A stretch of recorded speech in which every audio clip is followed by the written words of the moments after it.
I was thinking that we were golden, and Joanna was going to be presenting for us today. And then Joanna said that her internet is out. So 15 minutes ago, I said, okay, I teach a course on helping students to make a difference in the world. And how do you empower your students to want to get outside of themselves and want to make a difference? And so I have to be honest, I grabbed that and I stuck some more stuff in. And so this is what happens. And if you're a teacher and you've never had to improvise on the fly, then God bless you. But that's happened to me a lot of times. So this is what happens after more than 15 years of experience when you find out you need plan B in 15 minutes ahead of time. So this is something that was very, very important to me. I grew up in a time when I feel like I knew about one female scientist, Madame Curie. And all I ever heard was that she was dumb and killed herself in her research. And so I didn't really know about women as scientists. And I didn't know that there was a term for that. But the big thing that, and this is a great hashtag that you can find on Twitter, is representation. Representation matters, right? If you see yourself in scientists, then you can imagine a life where you are seeking out to be part of STEM. Like your teachers can say, so you've frozen up again. There's no sound. Oh no, can you hear me now? Now. Yes, now it's back. Okay, perfect. You know what I'm gonna do? I'm gonna take, hopefully this will help. I am gonna stop my video. Can you tell me, did that help? Well, I mean, as we were chatting earlier, it was just an occasional thing. We won't know until we get into it. Okay. All right. So I'm gonna go, and hopefully stopping my video helps. So I found that it was extremely important, not just for myself, but for my students to see themselves in scientists. And so I made that a focus of my teaching, because I wanted, whether they were female or Black or Hispanic or Asian, I wanted them to see themselves in scientists and not just imagine that all scientists look like Isaac Newton or Albert Einstein, but there are scientists that look just like them and they can become scientists. And so I'm really embracing, be the change you want to see in the world. So if you want, your students want to see that change, then they need to be able to see scientists who look like them. So I'm actually not a huge fan of social media. I feel like you can get sucked in, and I don't have it on my phone or anything like that. But let me tell you, Twitter is a treasure trove. If you're not using it to find information that you can share with students, I highly encourage you to just use it just for that. There are so many young scientists that you can find doing really cool research right now. And these are some very, very helpful hashtags. I mean, you can find people who are doing research on the impact of plastic in a specific watershed that's close to you, right? Like you can find scientists that are young and they look like your students. And to me, that is absolutely fantastic to be able to see someone and be like, she looks cool or he looks amazing. And then that person also looks like them. And when they like learn about their research, they're like, and they're doing really, really cool science. I just watched this yesterday. This was a national conversation put out by the National Audubon Society, which maybe you're not a birder. I am. And so the fact that they hosted this conversation was absolutely fantastic. And if you are a birder or interested at all, I'm actually going to share this presentation later, and I encourage you to go and watch this or listen to it. It's just a fantastic conversation, and I love birding, and I loved exciting my kids. And even if I had one student a year out of 200 who really took to birding, I considered that a gigantic win, because we need more birders in the world. Skype a Scientist. I'm hoping you've heard of this, but if you have not, this is absolutely fantastic. So they're doing a regular series. You can, if you're following them on Twitter, you'll get notifications. And I have to admit, some of them I don't watch, and some of them I want to put on in the background while I'm doing dishes. Like, I really enjoy these candid conversations with scientists. And I love the fact that many of these scientists are young, and a lot of them are people of color. And so being able to have that interaction, and for your students to be able to see even a 30-second clip of a scientist that's young and doing really cool science is absolutely fantastic. Then this is another hashtag I absolutely love, women in STEM. So if you are following this on Twitter, or if you just look it up, be like, I don't have an example of somebody doing, I'm about to start this new unit. I don't have an example of anyone doing recent research in this. Like, this is a fantastic hashtag. And the other thing I love about it is that they very frequently include pictures that are, young men or women that look like our students. And so I know that I'd hear my students when I was, bringing up pictures, or when the next thing I think that I'm talking about is bringing people into your classroom. But I loved it when I'd hear my students go, oh my gosh, she looks like me, or, oh my gosh, I can't believe that she's young and she's a scientist, or I can't believe she's young and she's an engineer. And just hearing those words, really, that in their head, they're thinking, oh my gosh, if they're young like me, I can think about doing a career like this. And so it's just so important to help our students to see themselves as in STEM, being, that's our ultimate goal, right? Is for our students to feel empowered and to feel like they can pursue something that is honestly an amazing way to spend your life and support your family. This one is getting a little bit old, but there's still some good stuff. So Bill Nye, when he started his Netflix show, he had a bunch of scientists on that were like, I don't know. Anyway, he didn't have a lot of really amazing scientists on his Netflix show. And so all of these scientists started basically poking at him with this hashtag, Bill Meets Science Twitter. And I enjoyed this. I enjoyed this hashtag because it was a bit of humor, but also because there were some scientists who just started posting, it was literally an introduction of themselves. Like, hey, Bill, I'm a scientist and I do this. And I really loved that because you could see exactly their short explanation of what they do, which is not always available. And I think, okay, before I talk about, I'll come back. I want to hear if anybody has any other resources that you'd like to share.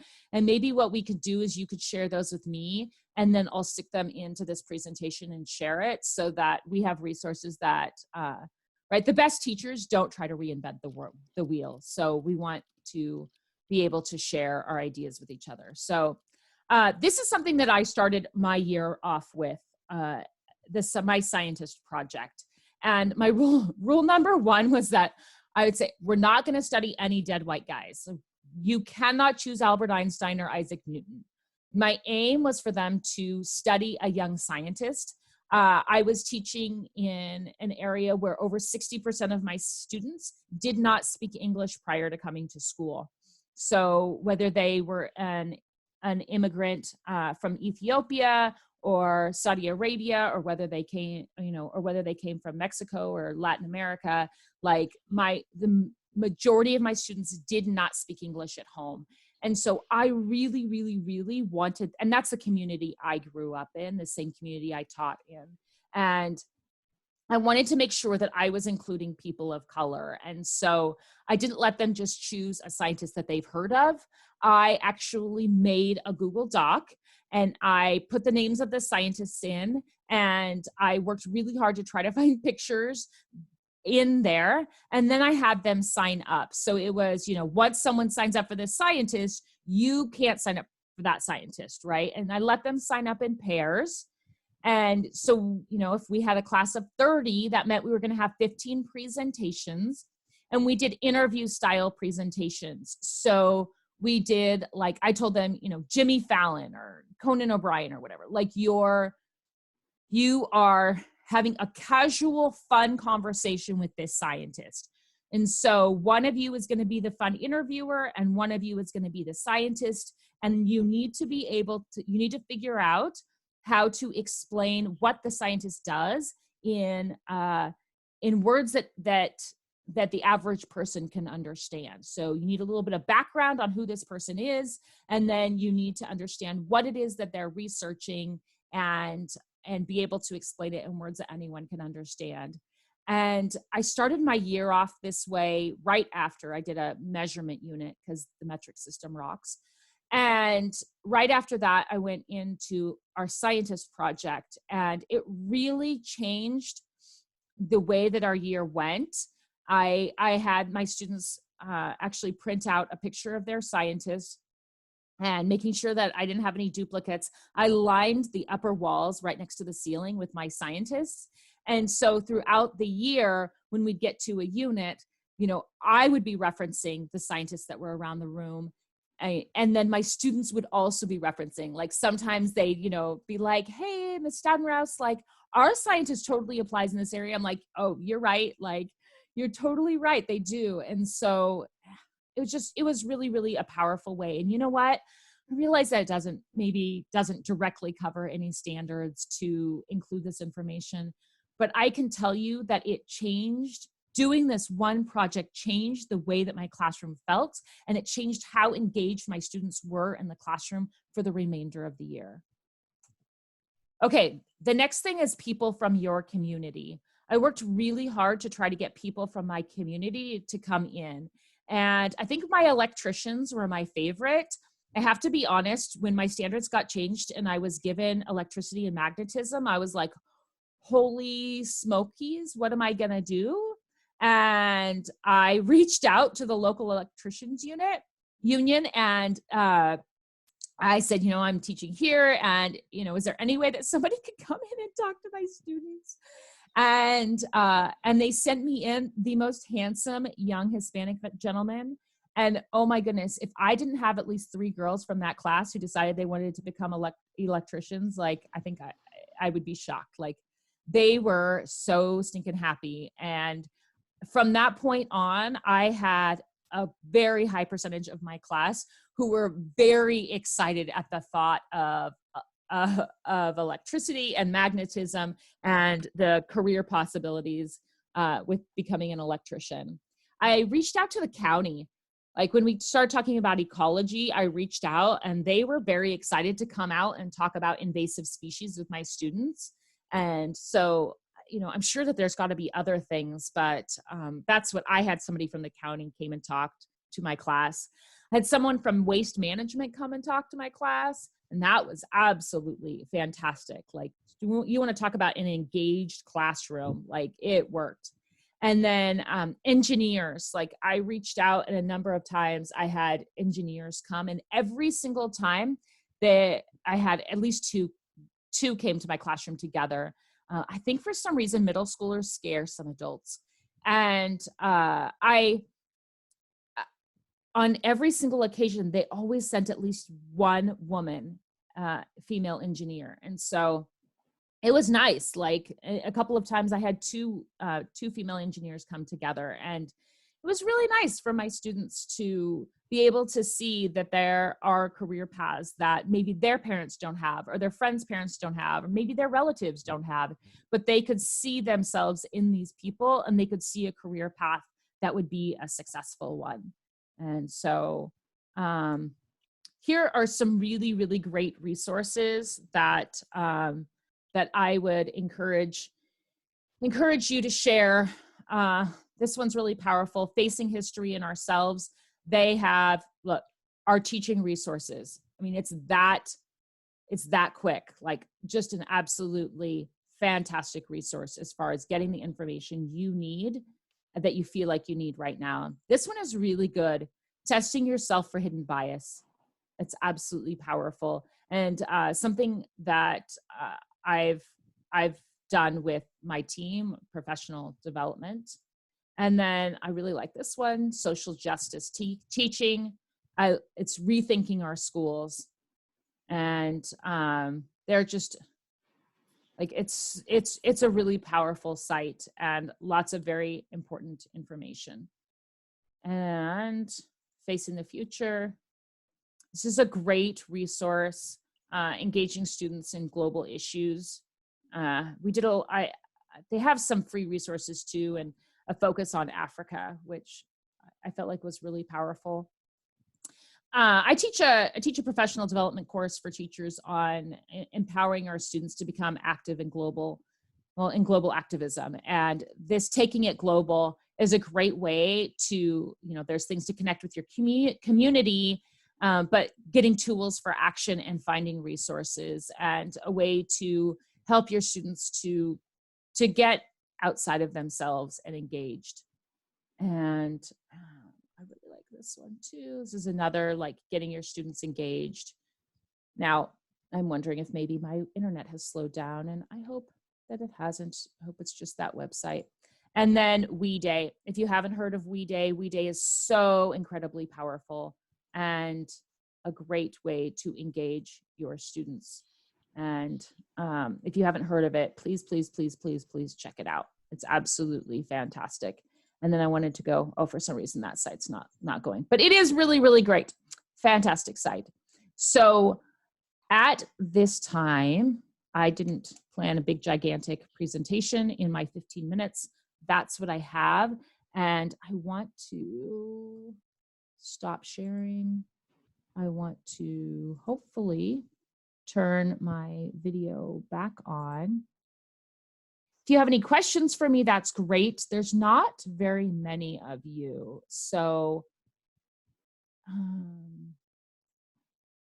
although looks like, Jeff, you have an older version of Zoom. So if you can't talk and you want to type something in, that's fine. If you have any questions. Yeah, can you hear me? Yeah, or if you have any resources you want to share, they're greatly appreciated. Yeah.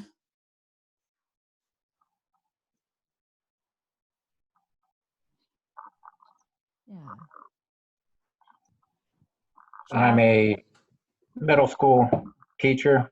Yeah. I teach in Philadelphia, Yeah. and it's very mixed in terms of students, and a lot of these students, feel like they have no options. So, being interested in social justice, but teaching science for the first year at this school, I was just looking for resources. So this is a great introduction, a great place for me to start. Oh, thank you. Thank you. I feel like I know I'm kind of saying the same thing over and over, but I feel like it's really powerful for our students to be able to see themselves in successful people. Mm-hmm. I think that a big conversation is going on in our country right now. But one of the things that I feel like has been lacking, and maybe it's because I'm a teacher and I think, like, how do I help my students is like my very first thing, right? And what do I have control over? Like, there's so much that's so overwhelming, and teaching students, like, I have the experience of both living in an area where immigration comes through and it's really scary, and also teaching students in that environment. And so I have the experience of teaching in a school the day after immigration has come through the food plant and taken a bunch of people away. And that's the experience that I have. And I know that my students needed to see for themselves that their lives could be more than going to work in that food plant and being in that environment where immigration comes in and throws, like, everything into chaos. And so giving them the ability to see themselves in successful people is so powerful for our students. And that's something I have control over, right? Like, there's so many things I don't have control over, but I can help my students to see themselves as someone who can become successful and who can have a life where they can attain more. And and hopefully they also just really love science, because I do. Yeah, like science is, you know, even just for fun. Like I love birding and all kinds of things about nature, and so very, very powerful. So if you have any resources that you want to share, please, please, please email me your resources, and then I'll stick them in this presentation, and I'll share them with every, you know, with the people who have signed up for this webinar, and then also would be available if anyone. We have a number of people who are going on to YouTube and viewing the veteran teacher webinars that they missed, and so we would have access to those. Did anybody have any questions? Lauren, did you have any questions? I'm listening and soaking in. Okay, cool. Okay. That is the full extent of my presentation. I just thought of one other resource that I will stick in there. That's really, really, really good. But for some reason, I can't remember the exact title, but I know where it is, and I will find it and stick it in there. And Janice, are you back? Yes, I've been here the whole time. Okay, cool. Well, oh, Jeff, you're asking where can you view this? I'll send out the link. We actually have a YouTube playlist that is veteran teacher webinars, so I'll share that. And Janice, I'm gonna go ahead and mute myself and turn my video off and turn over to you. We feel like you are not typically here as our CEO and also a professor at Rutgers University. You're a teeny bit busy. And so, usually you don't join us, but right now we feel like as a company, we've talked a lot this week and feel like it's very important that as a company, we make it very clear where we stand. And so you're a CEO, and I appreciate your leadership in this difficult moment and not sitting silently by and not just letting this moment pass you by. And so I'm going to go ahead and mute myself and turn off my video and give it over to you. Okay, great. Are you going to be turning my video on too?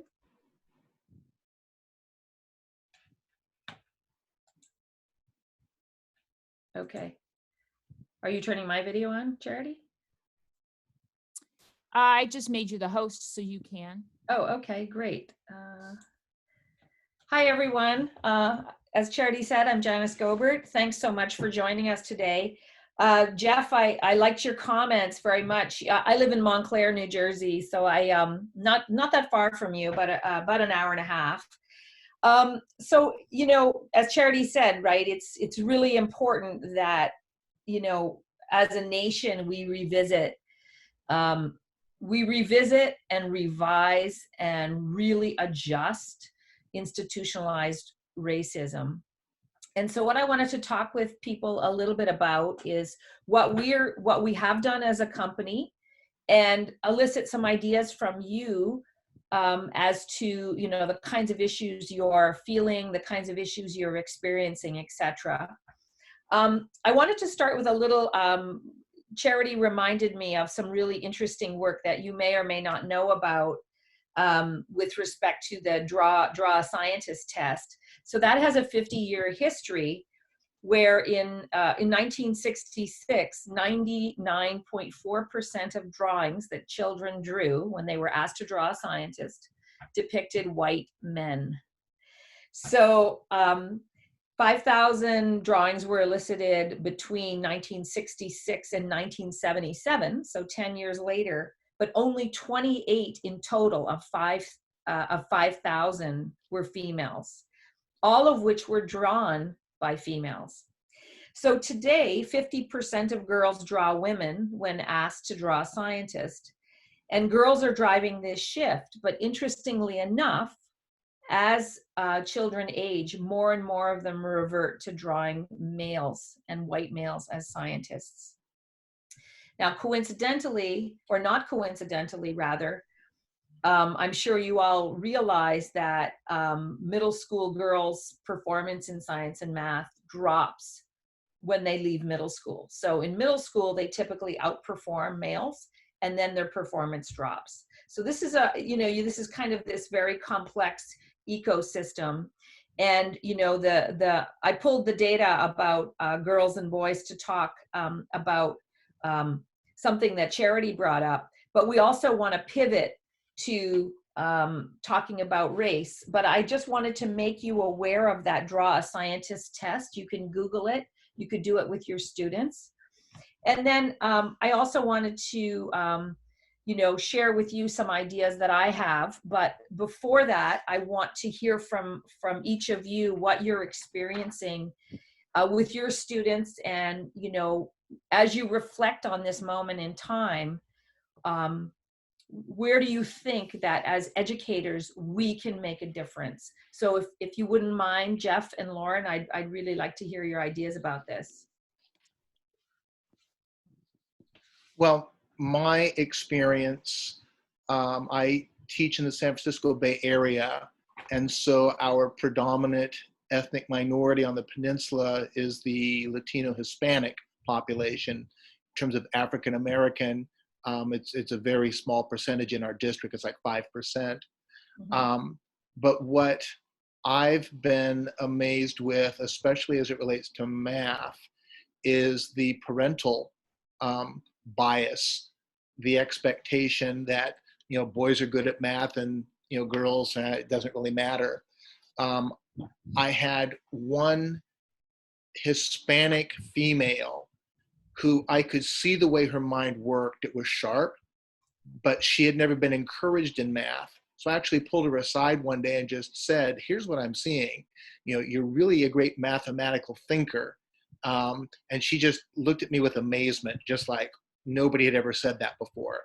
And so I said, you are planning on going to college, aren't you? And she looked at me just like, college? So when I had parent conference and I spoke with the mom, I brought up the same subject.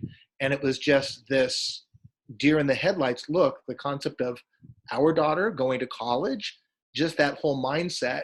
So in some ways, however it's gotten there, racism and expectations are even embedded within their own cultures of what we are capable of. And again, I'm sure a lot of that has come from external things saying this is all you are good for, the food plant that, Charity was mentioning. And then I had a very high performing Asian girl who was having problems on the other side, where in her family culture, she was expected to be the best. Mm-hmm. And what I found is a striving to learn how to do math without the understanding. And so I tried to slow her down. I mean, I actually had it, a paper on my wall the entire year. I referred to it 2 or 3 times.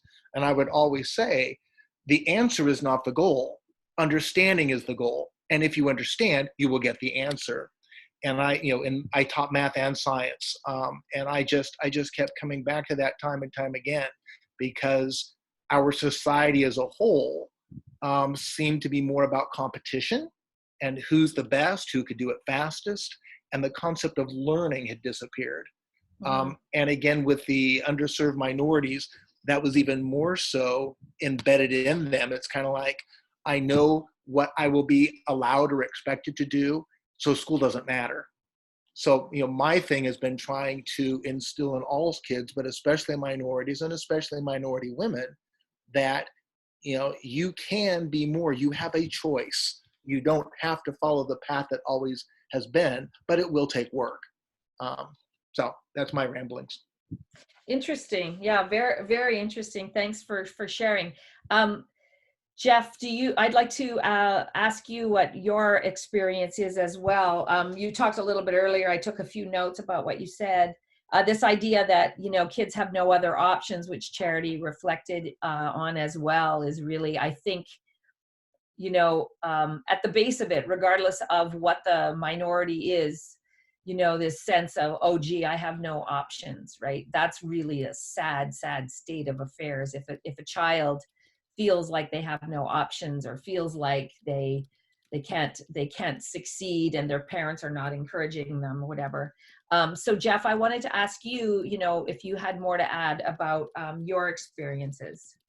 Yeah, I woke up when I was 50 and decided to do something totally crazy and become a teacher and teach in the inner city, which Wow. is actually what I've been doing for the last 14 years. So 11 out of the 14 years have been in inner city Philadelphia. I and my background is also not only science but special education as well. So Oh, serving students who the expectations placed upon them have been lowered through the years, and then to come into my class, and my goal is to raise the expectations and treat them no differently than any other students, whether it be in a suburban situation or in a inner city location. Mm-hmm. Two things that I notice. Number one, racism is an underlying issue at all times. And it rears itself in ways that were unexpected for me. When I tell a student to sit down, you're saying that to me because I'm racist and I'm Black. And I say, no, I'm saying that to you because you're standing in front of someone who can't see the board at that time. So even in small things, racism is underlying. Mm-hmm. The other thing that I've noticed is, the students have been geared to studying for the test or getting the grade, and there's a lack of learning for learning's sake. So that's one of the struggles that I face as a teacher in that environment. How do I craft lessons? How do I engage students in such a way that it's about the learning and not about the grades? So, Right. And yet, you can understand if a student from a very low socioeconomic bracket, is worried about the roof over their head. Like, think of the stress that kids have been under since COVID. A problem with COVID was that, apart from the obvious big problem of kids trying to learn remotely, is that a lot of children who rely on school for their meals, for, their breakfast and their lunch, this was a problem. This was yeah. a very, predictable problem, right? So a lot of companies rallied around to support students, but if they're social distancing, they're not going out to get these lunches. So I'm not actually sure in the end how that circle got squared. At different in our school district, we're still providing the lunches at pickup points. So great. a lot of the meals have still been given out. Great. But what you said about the stress from COVID, excuse me, a lot of our students live in situations that are traumatic. Right. And so they come into our schools with trauma already there. So trying to build relationships, trying to provide a safe environment, a safe place for them is Mhm. just as important as the academic stuff that we do in our class. Yeah, thank you for bringing that up. Probably not a lot of people know this, but I'm a former school psychologist, so I really register with that sentiment, because school is the biggest socializing agent in a child's life, and they're learning much more than the cognitive and academic subjects that we seek to teach them. They're learning they're learning soft skills, they're learning how to communicate, they're learning kind of the morals of the time. And this is where, getting back to institutionalized racism, it's really key that we hit this head on. I'm not American, I'm Canadian, and Canada does not have a history of institutionalized racism at all compared to the United States. I mean, there's the Anglophone, Francophone tension, and I used to live in Montreal, and I'm really aware of that tension, but that's that's so minor compared to the racial tension in the United States. But I wanted to pivot for a second to some resources that I have looked at, and I also want to tell you what we do with respect to equity at Apprentice. So just some tips, and you probably are already aware of these, but you can include posters and books that have underrepresented minorities in science. You can invite speakers to your class who are from underrepresented minorities, who are scientists. Of course, be mindful of your language. For example, one survey showed that teachers will say to boys, "Oh, boys, as future scientists." But then when they say this to girls, they'll say, "As future female scientists," like something like you have to be in a separate category because you can't really, make the grade in the general scientist pool. And then I think getting back to something that you touched on, Jeff, and also Lauren, is encourage effort and persistence in your students so that they see learning as the goal and not the outcome. And both of you have emphasized that point. But also have them understand that learning is tough and learning is hard work. And so a lot of kids and a lot of people in general have kind of a fixed mindset about, intelligence, like you're born with it, you have so much of it, or you don't, right? And that predicts. But in fact, we know that, intelligence is a socially constructed construct. And children who are told, well, if you engage effort, it'll actually increase your learning, which will in turn kind of promote deeper thinking. And, the whole system kind of is iterative and cyclical in terms of its benefits in the long run. So I think that's a really important message. Now, with respect to Apprentice, and, we've been, as Charity said, we've been giving this a lot of thought. And as a company, we're a company focused on STEM, as you know, mostly science, but science and math as well. And, this is where children of color tend to underperform white children. Children from high socioeconomic brackets tend to overperform students from low socioeconomic brackets. And, we understand this. We analyze these data carefully. And one of the things that, undergirds our system is a set of algorithms, which I think Lauren knows, and I'm not sure, Jeff, if you used Inq-ITS or not. But our algorithms are auto-scoring what students do. And in the public sphere and in the academic community that does artificial intelligence in education, there's a discussion about are the algorithms biased? Are they biased towards, certain children, certain kids, white kids, kids from affluent families, etc. So I'm actually writing a book chapter on this right now, and it's a topic that I've given a lot of thought to. And I just want people to know that our algorithms are tested and validated across different, very diverse student bodies. And so we have sought to mitigate against bias in our algorithms, which is important because if our algorithms were highly biased, a child who was approaching a problem in a certain way might actually be penalized sooner than another child. And that's important that we don't do that. Another thing that I want to say with respect to the algorithms is the algorithms that are assessing children are also the algorithms that are triggering Rex, our virtual tutor. And Rex is there as a virtual coach to help students, regardless of what their problem is. He's colorblind, he's age blind, he's socioeconomic blind, he's gender blind. Rex jumps in when the student needs help, regardless of what the student's socioeconomic, color, status, etc. is. And we have very, very strong and robust data from schools that have large percentages of of Black and Brown children, children from lower socioeconomic brackets, where we show the power of RECs to engage these students in deeper learning.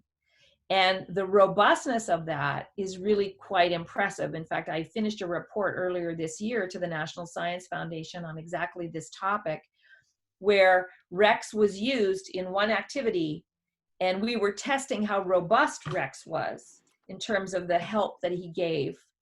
And so 40 days later, we dropped him out, and we saw that students' performance increased from time 1 to time 2, even though RECs had been dropped out.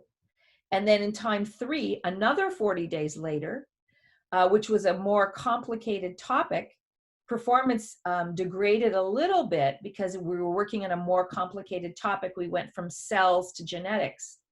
And then 70 days later, we went to diversity of traits, which is more complicated than genetics or cells. And we saw the performance back up.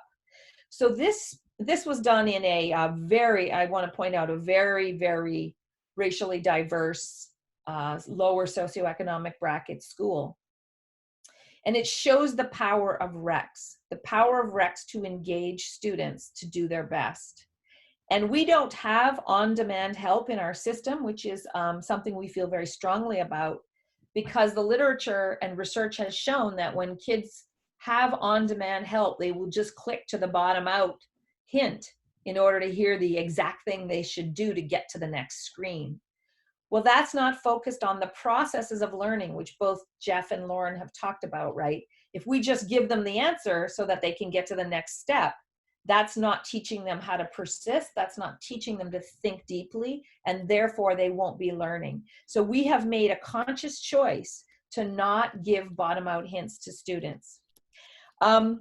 So I'd like to say a little bit more about, what we're doing. I have a whole host of new interns working with us this summer, all of whom are from historically underrepresented groups in STEM. And they're primarily working on some materials for us this summer. And we'll be listening to them very, very carefully and very closely to hear their suggestions as students who've just come out of K-12. So they're all, they're young university students, they're first year, second year university students. So we want to hear what their experiences were in high schools as well. These students are all drawn from New Jersey, which is a very racially diverse state. So in closing, with respect to Apprentice, I just want the sentiment, Black Lives Matter, to guide our thoughts and our actions, and think about, how we can come together as a community. So if you have any other ideas, really like to hear them.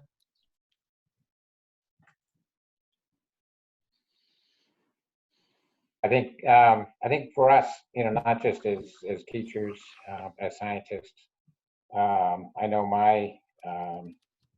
my church, which is also in Philadelphia, very racially diverse, we're asking the same questions. And one of the thoughts that I've been working with is being not racist is not enough.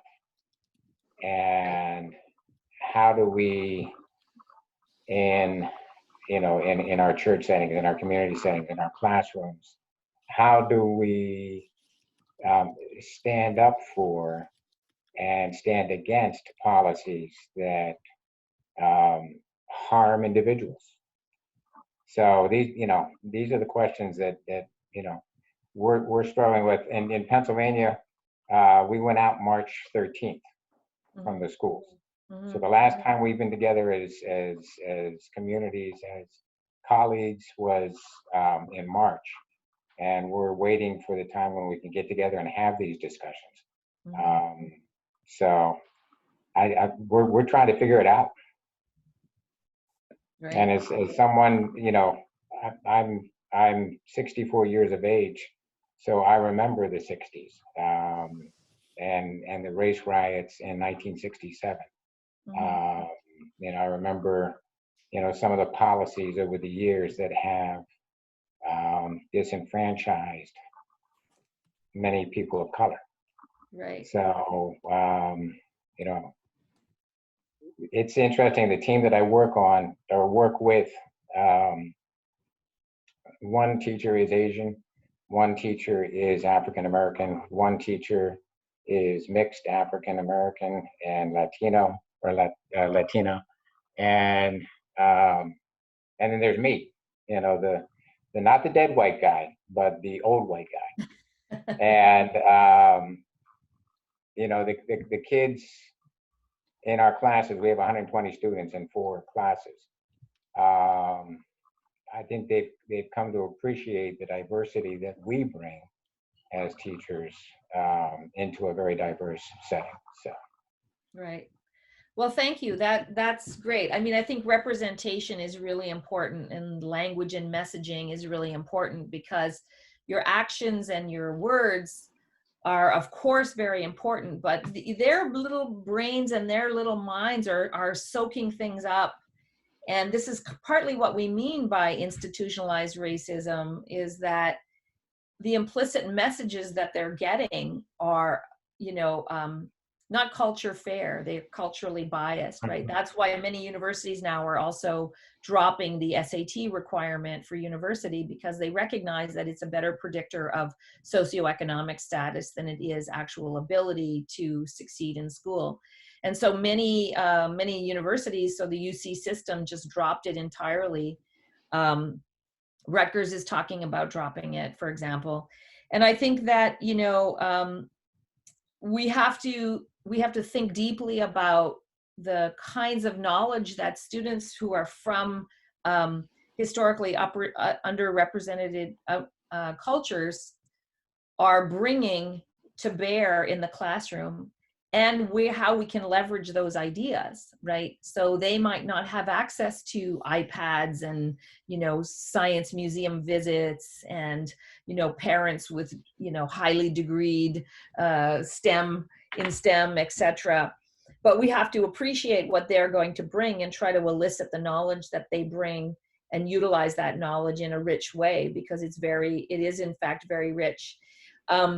I have an interesting story that I like to tell from time to time. And so I was fairly early on in my career in, I'd say in the 90s, late 90s, we were developing a series of materials, science and math materials, to be scaled worldwide. And we were doing some research in a large urban center on the East Coast. I'll leave the name of the school off for obvious reasons. And I like to go in to meet with students face to face from time to time. It's something that I really enjoy doing, and I think there's a lot to be gained. And I said to the teacher, don't tell me anything about the students. Just give me a pair of students. I don't want to know if they're the top of the class, the bottom of the class. I don't want to know anything about them. I want to go in without a bias. So I ended up with 2 high school students, a very high performing Asian girl. This story will ring true with you, Lauren, and a typically low performing African-American boy. And the task that I wanted them to think about was, you have one ball, and then you have another ball that's hidden, and then you have another ball. And the task that I wanted them to think about was, what was the mass of the hidden ball? Because they could see how much, with how much force they were putting one ball into motion, which was hitting the hidden ball, which was then hitting the third ball. So interestingly enough, the young girl takes out her calculator, and she's literally using this brute force strategy. Like, is it 1? Is it 20? Is it 2? Is it 19? Is it 3? Is it 18? And because she knows the equation. Well, the young man, he didn't know the equation, because he could care less about math or science. So he takes his pen, takes off his watch, and he's just hitting one into the other and looking at it. And they both turn to me at the same time and they say 10. The answer was 10. He figured it out with his creativity, with just a pen and a watch. And she had a calculator with the formula. He didn't know the formula. This was such a watershed moment for this student, because he looked at her, she looked at him, they looked at me.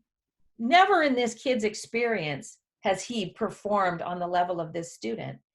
So what was interesting about that is this was such a moment for this boy that every time we went, he showed up. What can I help you with? What can I do? I love this. And he was back in the ramp, you know, back on the science and math ramp. So I like to tell that story because it's a way in which we can evoke and think about evoking students' prior knowledge as a way to get them back engaged in math and science. And so I just, I just thought I would share that story because I was reminded about it. So are there any closing comments that you'd like to make, Charity? I know we're in our last few minutes. No, I really appreciate you taking the time and everybody showing up here today. And I will share this, not only the recording, but also the presentation. And please, again, send any resources you have that you'd like me to share with others. And thank you so much for your time. And I hope you have a wonderful weekend. Yes. Thank you. Thank you both. Thank you, Charity. Thank you for everything. Yeah. Thank you. Take care. Good. Have a good Bye-bye. weekend. Bye. Bye-bye.